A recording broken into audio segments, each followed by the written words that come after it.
Hey all, and welcome back to my channel. Today it's another beautiful hot sunny day.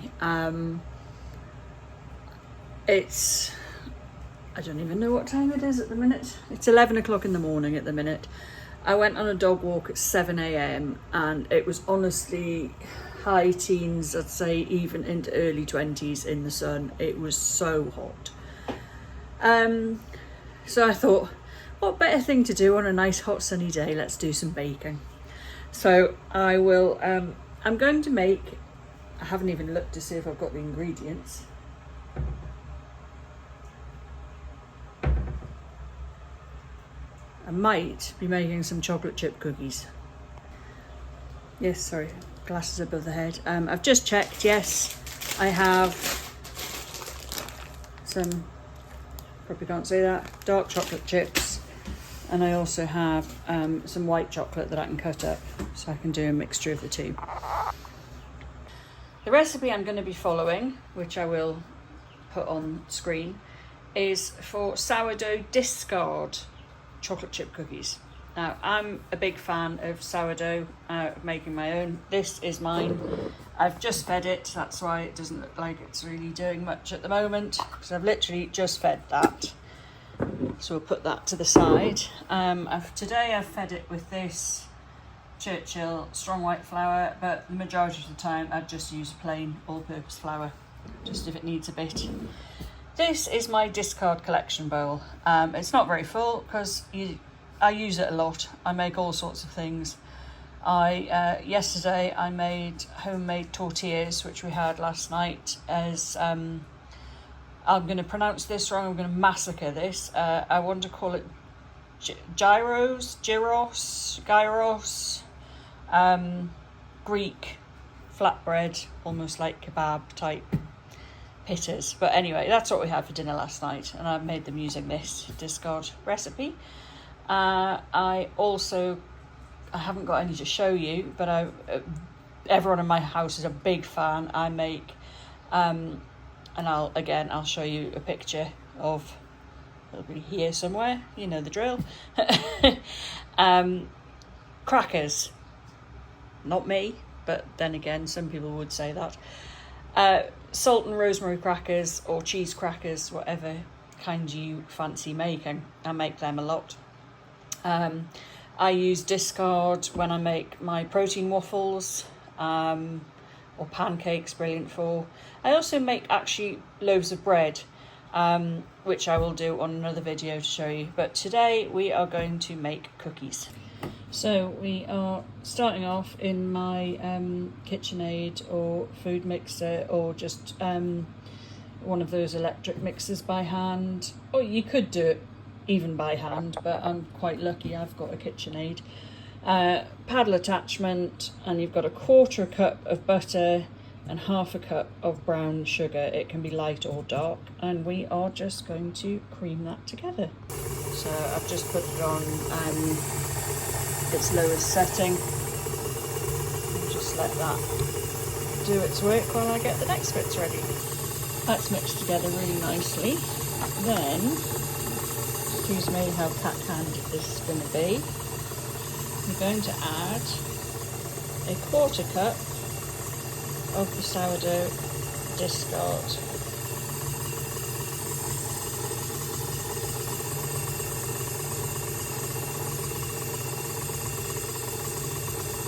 Which is always going to be messy.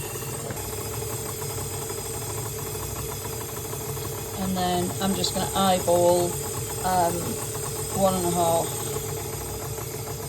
teaspoons of vanilla. I'm eyeballing it because I'd rather put too much in than not enough, because I like me some vanilla. And just let that do its thing. Almost forgot, at this stage you also add the egg yolk. Nearly forgot that. That looked pretty. I'm going to get a spatula and scrape all the sourdough discard from around the edge. Let's just scrape that up a bit better now. And let's see what's next. So in another bowl, we're just going to whisk together your plain flour, 3/4 of a cup, half a teaspoon of, well, they say baking soda. In England, that's bicarbonate of soda, and half a teaspoon of salt. I have just flaked in some Maldon sea salt, which I can just give that a whisk together. At this stage, we're now going to add the dry ingredients to the wet. I'm obviously having to do this one-handed, so do bear with me.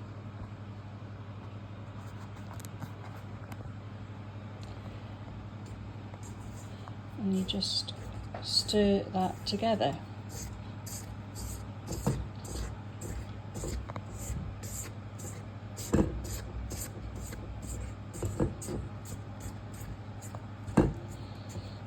And I'm not there yet, but when you see no more flour streaks, you add in your chocolate chips. I decided to just use the dark chocolate chips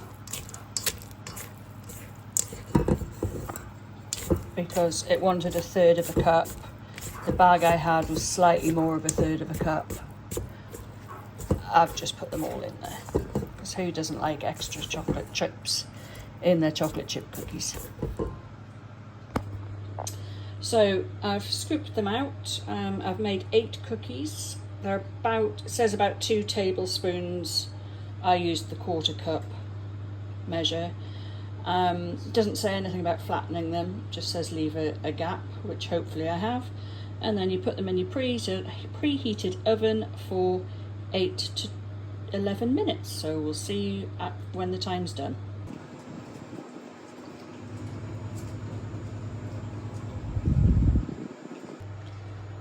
Fresh out of the oven.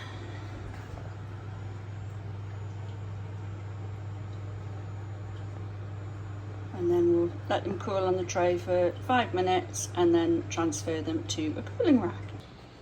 And there you see, there's still 8 there, so I haven't actually dived into them yet, but they are still pretty warm, so I'm going to leave them because I like my cookies to be a little bit crunchy. So I could have probably cooked them for a bit longer. I already added an extra 3 minutes, so I did them for 14 minutes in total. Maybe mine was slightly bigger, I don't know. But yeah, I'll let you know how they turn out. Here we go, sat here, having a bit of chill time. It's 12:10 and I'm going to try one of my cookies. And I was like, yeah, I guess so, what do you mean? And she was like, oh, I was sitting in a restaurant by myself the other day and I just felt so anxious. That's really nice. A little bit of crunch to them, but they're also a bit soft. Not chewy at all. But that was a really nice flavour, and I'm glad I used dark chocolate chips because they stop it being too sweet, I guess. And sitting in that restaurant tonight eating my pizza, I realised that I didn't care who was looking at me when I filmed. We are in the kitchen again today. And I have found a recipe I've been meaning to try for a while for apple fritters. I'm a bit of a sucker when it comes to anything apple. Apple pie, apple crumble, apple cake, apples in general really. So I thought I've got a couple of pink lady apples that are coming to the end of their use. They don't usually last that long in this house, but these ones unfortunately have. So yeah, we're going to start making this recipe. I've got my oven on, heating fan 175. I've got some trays lined with baking parchment, and we're going to start mixing the ingredients. So we start off, we have 1.5 cups of flour, 1/4 cup of brown sugar, 1/4 cup of granulated sugar, 2 teaspoons of baking powder, and 1.5 teaspoons of cinnamon. And we're just going to mix that all together.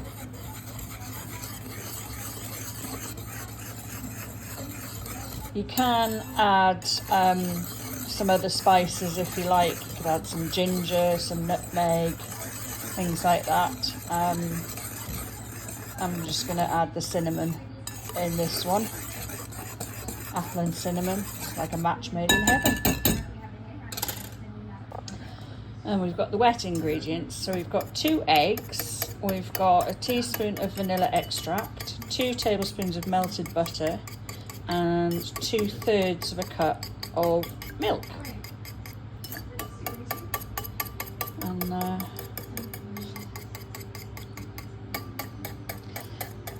doing this one-handed, I really should have done it in a bigger bowl or a taller bowl, trying to beat the egg up. But yeah, just going to give that a good mix. You then fold the wet ingredients into the dry. And just give that a good mix together. It doesn't matter if there's a few small lumps still in it, but also we don't want to over mix it because we've still got to add in the apple. So the recipe asks for 3 large apples, peeled, cored and finely diced. I'm doing 3 because I don't think these are particularly big.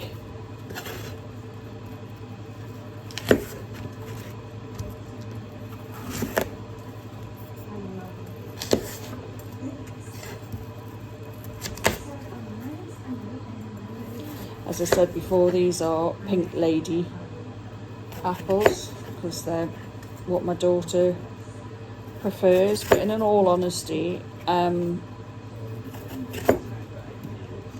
don't really need to do them because she's stopped eating them as much as she used to.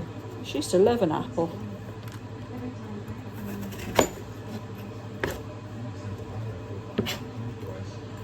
Tastes change though as we age. Not that she's old, she's 20.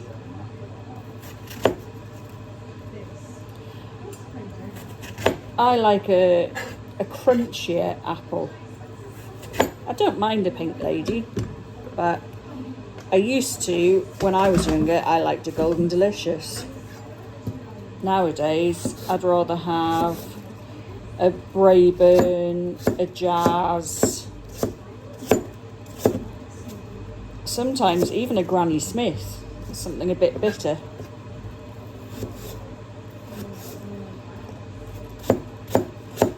It says to dice them. It's really difficult to dice something that's not straight, I suppose. I guess it's just, I suppose you could probably grate it if you wanted.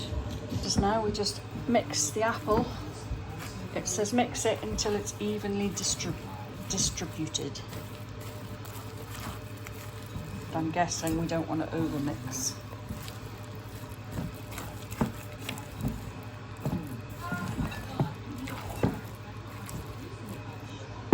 I think that's good.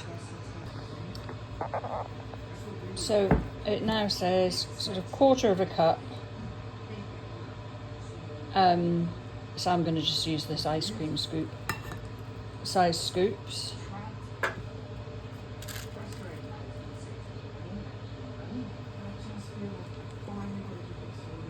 But it just says to make sure you leave room for your fritters.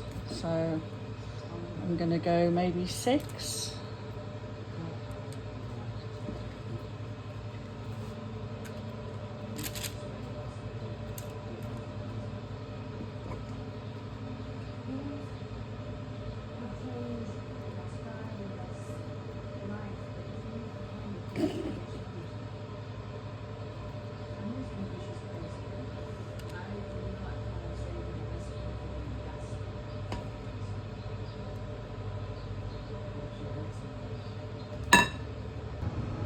And then we bake them for 15 to 20 minutes. And yes, there's my feet in the reflection.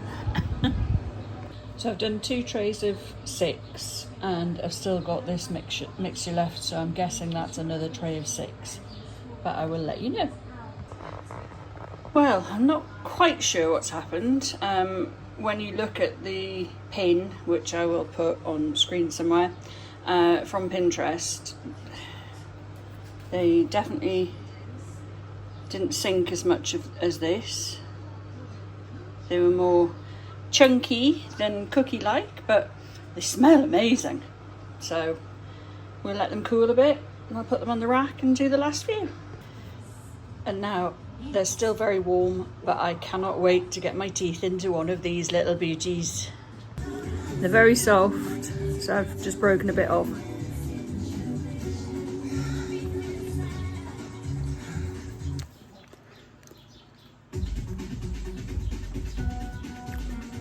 That's really tasty. For the amount of apple it's got in it, it's quite a delicate flavour.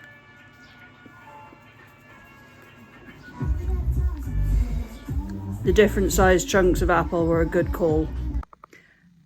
Sorry I didn't do a proper ending for that video. I hope you enjoyed the baking videos. And let me know if there's anything, any recipes or any ingredients, anything like that that you're interested in. And I will try and add some more. And please like, subscribe, give me a thumbs up. And I love reading your comments. So good or bad, let me know. And I'll see you next time. Bye.